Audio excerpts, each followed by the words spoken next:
नमस्कार विद्यार्थी मित्रांनो, बृहन्मुंबई महानगरपालिका शिक्षण विभाग व्हर्च्युअल ट्रेनिंग सेंटर, मी विश्वास ठोंबरे व्हर्च्युअल शिक्षक आपले स्वागत करतो. विद्यार्थी मित्रांनो, आज आपण सर्वजण शाळेत नसलो तरी घरात राहून ऑनलाईन लर्निंगच्या माध्यमातून शिक्षण घेत आहोत. या माध्यमाचा आणि अध्यापन अध्ययनाच्या प्रक्रियेचा आपल्याला नक्कीच फायदा होईल अशी आशा आहे. त्याचबरोबर आपल्या शिक्षण प्रक्रियेत खंड पडणार नाही, म्हणूनच बृहन्मुंबई महानगरपालिका शिक्षण विभागाने हा उपक्रम सुरू केला आहे.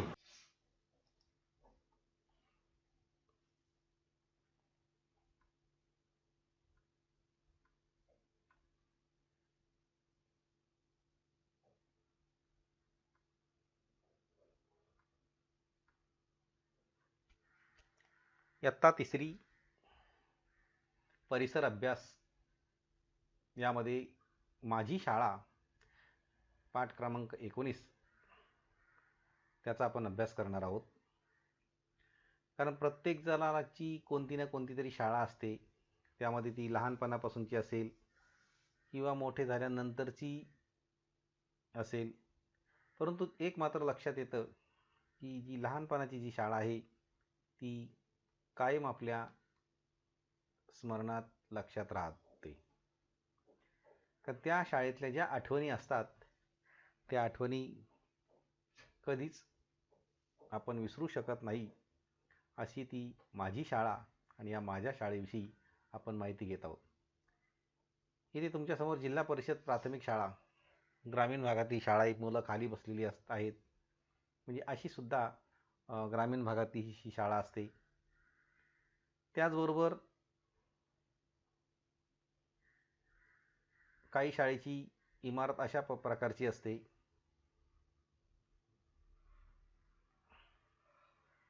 म्हणजे इमारतीचे वेगवेगळे प्रकार आहेत, पण शाळा मात्र शाळाच असते. शिक्षण ही त्या ठिकाणी कोणत्याही इमारत कशी असेल पण शिक्षण मात्र एकच असतं. आता इथे सुरेख आणि मिहीर दोघे बहीण भाऊ आहे. आपलं जे पुस्तक आहे त्यामध्ये सुरेखा आणि मिहीर या दोघांची ही शाळा कशी आहे त्याविषयी माहिती दिलेली आहे. आणि ते या शाळेविषयी त्यांचं मत काय आहे, ते शाळेविषयी काय काय करतात हेही यामध्ये दिलेले आहे. आता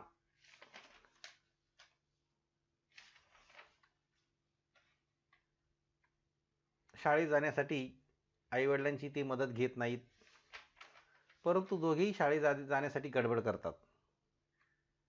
त्याचवेळी आई सुरेखाला विचारते, काय ग सुरेखा, आज काय एवढी घाई?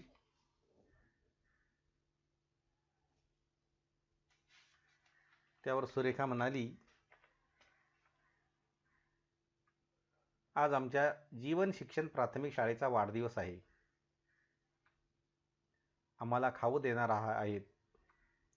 काल आम्ही वर्ग स्वच्छ केला, सजावट केली आणि त्याच वेळेला त्या ठिकाणी सजावट स्पर्धा आहेत. माझी शाळा मला फार आवडते. म्हणजे इथे जी शाळा आहे त्या शाळेविषयी किती आपुलकी आहे, जिव्हाळा आहे आणि शाळा का आवडते हे त्या सुरेखाने आपल्या आईला सांगितलेलं आहे. अशीच एक शाळा आहे दुसरी, जी झाडाखाली असते.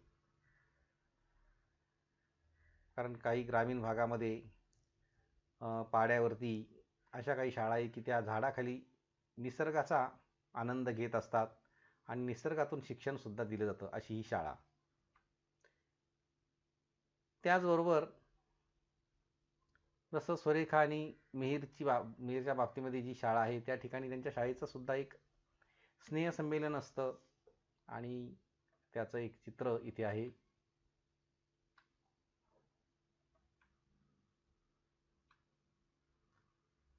मग आता एक तुम्हाला काही प्रश्न विचारता येईल. जसं त्यांनी काय सुरेखाने सांगितले आमच्या शाळेचा वाढदिवस आहे. मग तुमचा वाढदिवस तुम्ही साजरा करत असता का? हो. तुमच्या वाढदिवसाला तुम्हाला कोण कोण मदत करतात? घरातील सर्वच, आई वडील बहीण भाऊ जे कोणी घरामध्ये असतील ते सर्वच मदत करत असतात. वाढदिवसासाठी तुम्ही काय काय करता, वाढदिवसासाठी नवे नवे कपडे, स्वच्छता, ह्या सगळ्या गोष्टी त्या ठिकाणी केल्या जातात. मग शाळेचा वाढदिवस कसा करता येईल, आणि मग शाळेचा सुद्धा वाढदिवस आहे, तो कसा करता येईल. मग शाळेचा जो वाढदिवस असतो तो ज्या ठिकाणी ज्या दिवशी शाळेची स्थापना करण्यात आली आहे, तो त्या शाळेचा एक जो मुख्य दिवस ठरलेला असतो, वर्धापन दिवस, तोच त्या शाळेचा वाढदिवस असं म्हणता येईल. त्याचबरोबर मग त्यावेळेला शाळेची सजावट केली जाईल, स्वच्छता केली जाईल, आणि वेगवेगळ्या प्रकारचे कार्यक्रमसुद्धा आयोजित केले जातील. अशा प्रकारे सुद्धा शाळेचा वाढदिवस साजरा करता येईल.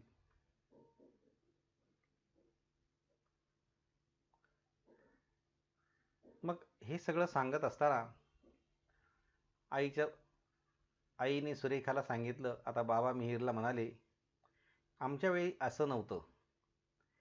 मिहीर म्हणाला, अहो बाबा, माझ्या वाढदिवसासारखाच शाळेचाही वाढदिवस असतो. माझी शाळा खेळात आणि स्पर्धांमध्ये प्रथम असते. शाळेत अनेक स्पर्धा होतात. प्रकल्प पूर्ण करणे, सहलीला जाणे, स्नेहसंमेलनात भाग घेणे, ह्या गोष्टी मला फार आवडतात. म्हणजे एका बाजूला सुरेखाने सुद्धा आईला सांगितलं, आणि दुसऱ्या बाजूला मिहीरने सुद्धा आपल्या बाबांना तेच सांगितलेलं आहे. म्हणजे एकंदरीत ही शाळा का आवडते, आणि आपला जो वाढदिवस असतो त्या सारखाच शाळेचा सुद्धा वाढदिवस असतो. मग त्या वाढदिवशी काय काय करतात, तर स्पर्धा घेतात, खेळ खेळतात, काही प्रकल्प असतात ते पूर्ण केले जातात, किंवा स्नेहसंमेलन असतं, यामध्ये हे सर्व गोष्टी त्या ठिकाणी केल्या जातात. आणि एकंदरीत तो त्या शाळेचा त्या दिवशी वाढदिवसच असतो, असं तो मिहीर बाबाला म्हणालेला आहे.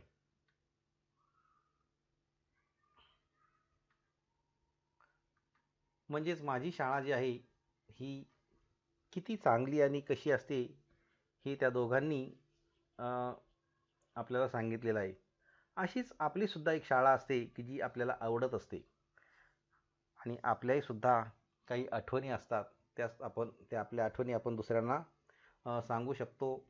आता या काही शाळेच्या बाबतीमध्ये काही शिक्षण पद्धतीसुद्धा आहेत. म्हणजे पूर्वीच्या काळी ज्या शाळा असायच्या, जसं त्याला आपण गुरुचे आश्रम असं म्हणायचो, आणि त्या ठिकाणी शिक्षण दिलं जात असायचं. आता शिक्षण घेण्यासाठी त्या आश्रमामध्ये काही वर्ष तेथेच राहावं लागायचं. म्हणजे एकंदरीत ती गुरुकुल पद्धत होती. आणि यासाठी ऋषीमुनींचे आश्रम होते. परंतु नंतरच्या काळामध्ये मात्र बदल झाला. गावांमध्ये एक शिक्षक आणि विविध वयोगटातील विद्यार्थी एकत्र येऊन शिकवत असत. शिक्षक त्यांना शिकवत असे, विद्यार्थी जमिनीवरच अक्षरे गिरवत असे. त्याचबरोबर मुलींच्या शिक्षणासाठी कोणतीही सोय नव्हती. याशिवाय त्या काळामध्ये इंग्रज राजवट होती. इंग्रजांनी शाळा पद्धत आणल्यावर महात्मा ज्योतिराव फुले आणि क्रांतिज्योती सावित्री यांनी मुलींच्या शिक्षणासाठी पुढाकार घेतला, आणि त्याची सुरुवात पुण्यातून केली. म्हणजे अशा पद्धतीने शिक्षणामध्ये जो काही बदल होत गेला, तो या ठिकाणी थोडक्यात सांगण्यात आलेला आहे. की गुरुकुल पद्धतीतून सर्वांसाठी योग्य अशा प्रकारची शाळा कशी सुरू झाली, ते इथे सांगितलेलं आहे. आणि त्यानंतर हे शिक्षण सर्वांना मिळू लागलं. परंतु इथे काही गुरुकुल शिक्षण पद्धतीची काही चित्र तुम्हाला दाखवण्यात आलेली आहे. आणि नंतर मग जी आली ती प्राथमिक शिक्षण मंदिर, जिल्हा परिषद प्राथमिक शिक्षण मंदिर, की जे आज प्रत्येक गावागावामध्ये आहे. आणि या शाळेचा जो काही प्रशासकीय कारभार आहे तो जिल्ह्याच्या ठिकाणी असतो. त्या ठिकाणी जिल्हाधिकारी, शिक्षणाधिकारी या सर्व गावातल्या शाळांचा एक आढावा घेत असतात, आणि शाळा कशा चांगल्या सुरू राहतील याबाबत माहिती घेत असतात. मग शिक्षण पद्धतीमध्ये इथे काही प्रश्न दिलेत की बदल घडलेले. तर शिक्षण पद्धतीमध्ये कोणते बदल घडले? गावातील शाळा मोठ्या वडाखाली भरत असे. एकच शिक्षक त्यांना बेरीज वजाबाकी अक्षर ओळख हिशोब शिकवले जात. इंग्रज भारतात परत आल्यावर त्यांनी शाळा पद्धत सुरू केली. प्रगत करायची असेल प्रगती करायची असेल तर शिक्षणाला पर्याय नाही हे लोकांच्या लक्षात आलं आणि त्यातूनच आजच्या शाळा या सुरू झाल्या. म्हणजे जी काही जुनाट पद्धत होती, ती गुरुकुल पद्धत होती, ती बंद झाली आणि सर्वांना शिक्षण मिळेल अशा प्रकारच्या शाळा आता सुरू झालेल्या आहेत. म्हणजे अशा पद्धतीने शिक्षणामध्ये मोठ्या प्रमाणामध्ये बदल होत गेलेत.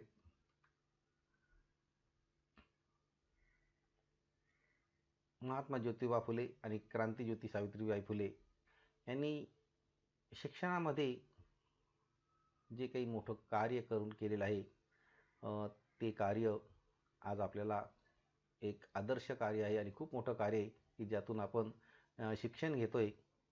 आणि म्हणून थोर समाज सुधारक आणि शिक्षणाचे खंदे पुरस्कर्ते व स्त्री शिक्षणाचे पुरस्कर्ते असं त्यांना म्हटलं गेलेलं आहे. मग आता आपण महात्मा ज्योतिबा फुले यांच्याविषयी थोडी माहिती पाहूया, त्यांचे विचार पाहूया. स्वातंत्र्य, समता आणि बंधुभाव या तळीवर नितांत भरोसा ठेवणारे आणि सामाजिक विषमतेच्या विरोधात आवाज उठविणारे महात्मा फुले हे महापुरुष होते. त्यांना महाराष्ट्राचे मार्टिन लुथर म्हणून ओळखले जाते. ते मानवतावादी होते. त्यांनी मॅकॅलेच्या खलित्यास कडाडून विरोध केला. शिक्षण हे वरच्या वर्गापासून खालच्या वर्गापर्यंत पाझरत आले पाहिजे या विचारास फुलेंचा विरोध होता. इंग्रजांचा भर प्रथम वरचा वर्ग शिकला पाहिजे आणि नंतर खालचा वर्ग शिकावा यावर होता. आणि परंतु महात्मा फुलेंनी यावर विरोधही केलेला होता आणि शिक्षणासाठी मात्र ते आग्रही होते. तर अशा प्रकारे महात्मा ज्योतिबा फुले यांचे शिक्षणविषयक विचार आता आपण पाहिलेले आहेत. त्यानंतर प्रथम खालच्या वर्गातील लोकांना शिक्षण देऊन नंतर वरच्या वर्गातील लोकांना शिक्षण द्यावे, म्हणजेच आधी कळस मग पाया असं न होता आधी पाया मग कळस अशा पद्धतीने शिक्षण प्रणाली असण्यावर महात्मा फुलेंचा आग्रह होता.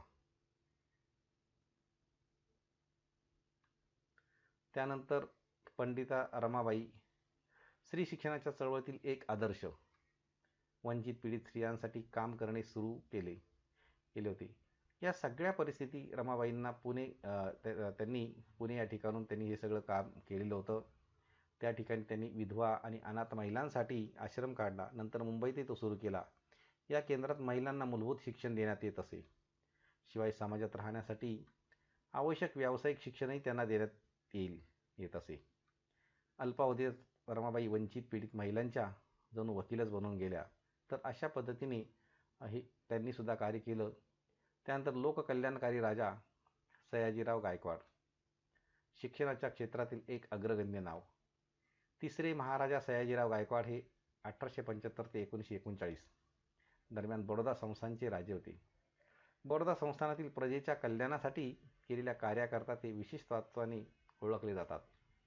महाराजा सयाजीराव गायकवाड या नावाने ओळखले जाणारे प्रजाहितदक्ष आदर्श असे नरेश पूर्वाश्रमीचे ते गोपाळ काशीराम गायकवाड. अतिशय गरीब घरातला एक हुशार चुणचुणीत मुलगा. 10 मार्च 1863 रोजी नाशिक जिल्ह्यातील कवनाणी येथे त्यांचा जन्म झालेला होता. असे या एक सयाजीराव गायकवाड त्यांच्या बाबतीतही आपण ऐकलेलं आहे.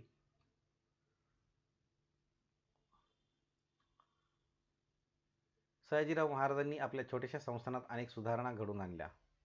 न्यायव्यवस्था, ग्रामपंचायतीचे पुनरुज्जीवन, सक्तीचे प्राथमिक शिक्षण, गरजू विद्यार्थ्यांना शिष्यवृत्ती, औद्योगिक प्रशिक्षण, हरिजनांसाठी शाळा, अस्पृश्यता निवारण, संस्कृत ग्रंथ प्रकाशन, कला शिक्षणाची सोय, सर्वसामान्य माणसांसाठी अशा कितीतरी सुधारणा त्यांनी केल्या आणि त्या प्रत्यक्षामध्ये आणल्या.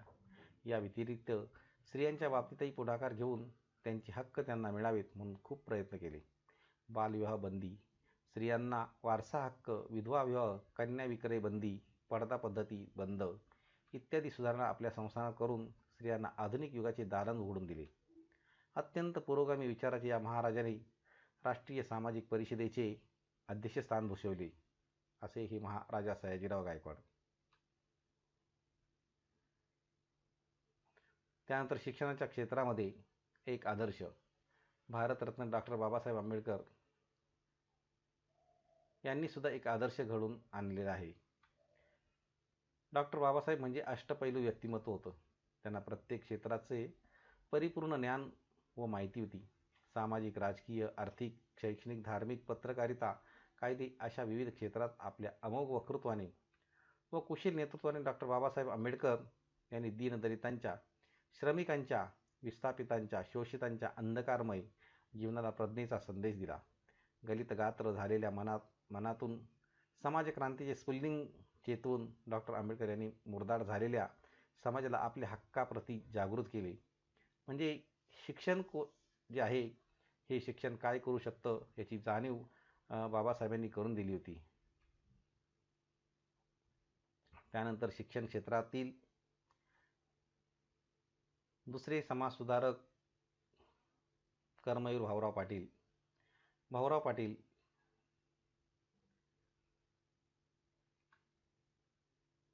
हे 22 सप्टेंबर इसवी सन ते म्हणजे 1887 त्यामध्ये रयत शिक्षण संस्थेचे एक संस्थापक आणि शिक्षण प्रसारक. सर्वसामान्य जनतेपर्यंत शिक्षण प्रसार करण्यासाठी त्यांनी रयत शिक्षण संस्था स्थापन केली होती. भाऊरावांनी मागास व गरीब मुलांना शिक्षण घेणं शक्य व्हावं म्हणून कमवावं शिका ही योजना सुरू करून मोठं काम केलं होतं, की जे ज्योतिरावांनी सुद्धा केलेलंच होतं. सत्यशोधक समाजाचे एक महत्त्वाचे सदस्य ते होते. ज्योतिराव फुले यांनी सुरू केलेलं जे की सत्यशोधक समाजाचा एक होता, त्यांचे ते सुद्धा ते एक सदस्य होते. त्यांचा भारतीय स्वातंत्र्य लढ्यातसुद्धा एक सहभाग होता. रयत शिक्षण संस्थेच्या माध्यमातून त्यांनी शिक्षणाचा प्रसार केला होता.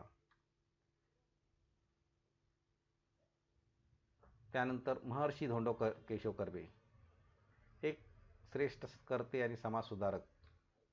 महर्षी अण्णासाहेब कर्वे या नावानेच ते सर्वांना परिचित आहेत. त्यांचा जन्म कोकणातील मुरुड या गावी एका गरीब कुटुंबात झाला. शालेय शिक्षण मुरुड व रत्नागिरी येथे 1891 मुंबईतून ते BA झाले. अनाथ बालिकाश्रम आणि महिला विद्यापीठ या संस्थांतून महाराष्ट्रातील हजारो स्त्रियांनी आपले शिक्षण पुरे केले आहे. आधुनिक भारताच्या सामाजिक सुधारणेच्या इतिहासात व विशेषतः स्त्री शिक्षण, विधवा विवाह या बाबतीत कर्वेंनी आपल्या कार्याने आपलं जे कार्य होतं ते चिकाटीने आणि ध्येयवादाने पुढे नेऊन एक आदर्श निर्माण केलेला आहे, असे ते महर्षी धोंडो केशव कर्वे. त्यानंतर डॉक्टर पंजाबराव देशमुख. डॉक्टर पंजाबराव देशमुख भाऊसाहेब देशमुख, मूळ आडनाव कदम. 1927 शेतकरी संघाच्या प्रचारासाठी महाराष्ट्र केसरी हे वर्तमानपत्र चालविले. वैदिक वाङ्मयातील धर्माचा उगम आणि विकास या प्रबंधाबद्दल डॉक्टरेट. 1933 शेतकऱ्यांची कर्जातून मुक्तता करणारा कर्ज लवाद कायदा पारित करण्यात आला, त्यात त्यांचा मोठा वाटा होता. त्यामुळे त्यांना हिंदुस्थानच्या कृषक क्रांतीचे जनक म्हणतात. 1927 शेतकरी संघाची स्थापना करण्यात आली होती. 1930 मध्ये प्रांतिक कायदे मंडळावर त्यांची निवड झाली होती आणि शिक्षण, कृषी, सहकार खाते ते मंत्री झाले होते. असे ते डॉक्टर पंजाबराव देशमुख.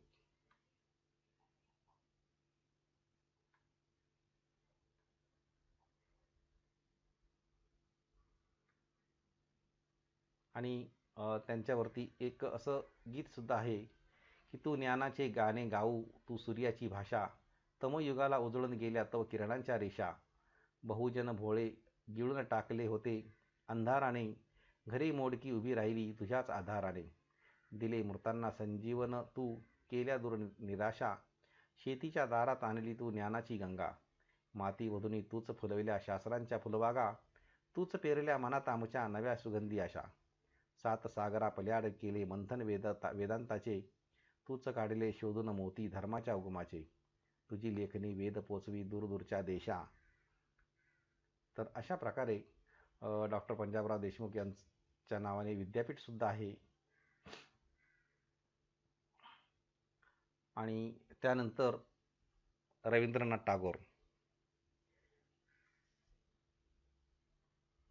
महात्मा गांधी, मोहनदास करमचंद गांधी, भारताच्या स्वातंत्र्य संग्रामातील प्रमुख नेते आणि तत्त्वज्ञ. महात्मा गांधी या नावाने ते ओळखले जातात. अहिंसात्मक असहकार आंदोलनाने गांधीजींनी भारताला स्वातंत्र्य मिळवून दिले. अहिंसात्मक मार्गाने स्वातंत्र्य मिळवण्यासाठी त्यांनी संपूर्ण जगाला प्रेरित केले होते. रवींद्रनाथ टागोर यांनी सर्वप्रथम त्यांना महात्मा ही उपाधी दिली. भारतातील लोक त्यांना प्रेमाने बापू म्हणत आणि त्यांना स्वतंत्र भारताचे राष्ट्रपिता मानले जाते. सुभाषचंद्र बोस यांनी इसवी सन 1944 त्यांना प्रथम राष्ट्रपिता असं संबोधलं. गांधी सविनय सत्याग्रहाच्या कल्पनेचे जनक होते. त्यांची जयंती भारतात गांधी जयंती म्हणून तर जगभरात आंतरराष्ट्रीय अहिंसा दिन म्हणून साजरी केली जाते. मग आता आपण या सर्व समाज सुधारकांची माहिती घेतलेली आहे. ही माहिती तुम्ही सुद्धा मिळवायची आहे. परंतु तुम्हाला माहीत आहे का, आपल्या पुस्तकात एक भाग आहे काय की सावित्रीबाई फुलेंच्या शाळेतील मुलींची वार्षिक परीक्षा झाली तेव्हा ती बघायला उत्सुकतेने अनेक लोक जमले होते. पहिल्या क्रमांकाच्या मुलीला बक्षीस दिले जात असता ती म्हणाली, मला बक्षिसे नकोत, मला शाळेसाठी ग्रंथालय हवे. ही मुलगी रात्री उशिरापर्यंत घरी अभ्यास करायची. ज्योतिराव सावित्रीबाईंनी शाळेतील मुलामुलींना शेती व तंत्रज्ञान देण्याची व्यवस्था केली होती. जनगणमन हे राष्ट्रगीत गुरुदेव रवींद्रनाथ टागोरांनी रचले. त्यांनी बंगालमध्ये बोलपूर येथे एक शाळा सुरू केली. हिरवीगार झाडे, रंगीबेरंगी फुले, किलबिलणारे पक्षी, निळे आकाश अशा परिसरात ही शाळा भरायची. या शाळेचे नाव शांतिनिकेतन. मुलांना ती शाळा फार आवडायची. तेथील वातावरण कसे शांत, गडबड गोंधळ नाही, मोटारीचा आवाज नाही, टांग्यांचा खडखडाट नाही, अशी ही शाळा झाडाखाली भरायची. या शाळेत गायला, नाचायला शिकवायचे. हस्तकला, हस्तव्यवसाय शिकवायचे. मुले स्वतःच नाटके बसवायची, गाणी गायची, नाचायची आणि त्याबरोबर नवनवे विषय शिकायची. या शाळेत बाहेरच्या देशातून मुले शिकायला यायची. टागोरांना 1913 नोबेल पारितोषिक मिळाले. या पारितोषिकाची रक्कम त्यांनी आपल्या शाळेला दिली. महात्मा गांधी यांचे शिक्षणविषयक विचार महत्त्वाचे. त्यांच्या शिक्षण विचारात श्रमसंस्कार, स्वतः प्रयोग करून शिकणे अशा गोष्टीवर भर होता. तर अशा प्रकारे ही माहिती सुद्धा आपल्या पुस्तकात दिलेली आहे. ती सुद्धा तुम्ही वाचू शकता. आणि काही लक्षात ठेवायचे की काही शाळांमध्ये प्रत्येक वर्गातील 2-3 विद्यार्थी आळीपाळीने रोज शाळा सुटल्यावर आपल्या वर्गातील कचरा काढतात, वर्ग स्वच्छ करतात. त्यामुळे श्रमदानाची सवय लागते. शाळेबद्दल, वर्गाबद्दल आपुलकी निर्माण होते. तुमच्या शाळेत अशी व्यवस्था आहे का? नसल्यास वर्गाची स्वच्छता करण्यासाठी महिनाभराचे वेळापत्रक तयार करा. सर्व विद्यार्थ्यांना त्यात सहभागी करा. स्वच्छ वर्गासाठी फिरती ढाल किंवा प्रोत्साहनपर प्रशस्तीपत्रक देता येईल. हा सुद्धा उपक्रम आपण आपल्या शाळेमध्ये करायचा आहे आणि म्हणून हे लक्षात ठेवायचं आहे. आता इथे शाळेच्या संदर्भात आपली शाळा कोणकोणत्या सुविधा आहेत ते या चित्रावरून तुम्ही शोधून लिहायचं आहे. सार्वजनिक स्वच्छतेचा आपल्याला काय फायदा होतो, वैयक्तिक आणि सार्वजनिक स्वच्छतेचा फायदा काय होतो तेही लिहायचं आहे. म्हणजे ही शाळा आणि स्वच्छता आणि सुविधा यावर हे प्रश्न हा देण्यात आलेला आहे. इथे चित्र पाहायची आहे आणि त्या चित्रावरून आपण त्या प्रश्नांची उत्तरं सोडवायची आहेत.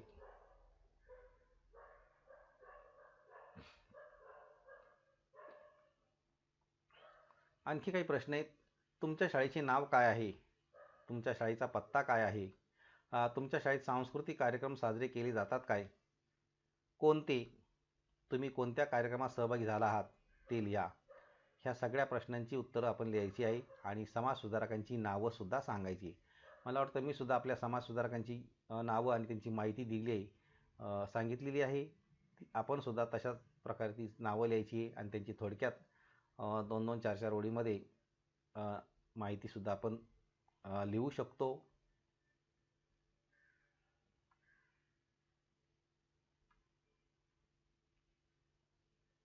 या घटकाची बरीचशी माहिती देण्याचा प्रयत्न करण्यात आलेला आहे. आपणही या घटकाचे व पाठाचे वाचन करायचे आहे आणि पाठ्यपुस्तकात दिलेले जे प्रश्न आहेत त्या प्रश्नांची उत्तरं सोडवायची आहेत. त्याचबरोबर आपल्याला मी काही प्रश्नसुद्धा दिलेले आहेत, ते प्रश्नसुद्धा आपण सोडवायचे आहेत. आणि याबरोबरच या पाठाच्या आपल्या प्रतिक्रिया आपण बृहन्मुंबई महानगरपालिकेच्या यूट्यूब चॅनलवर जरूर कळवायच्या आहेत. धन्यवाद.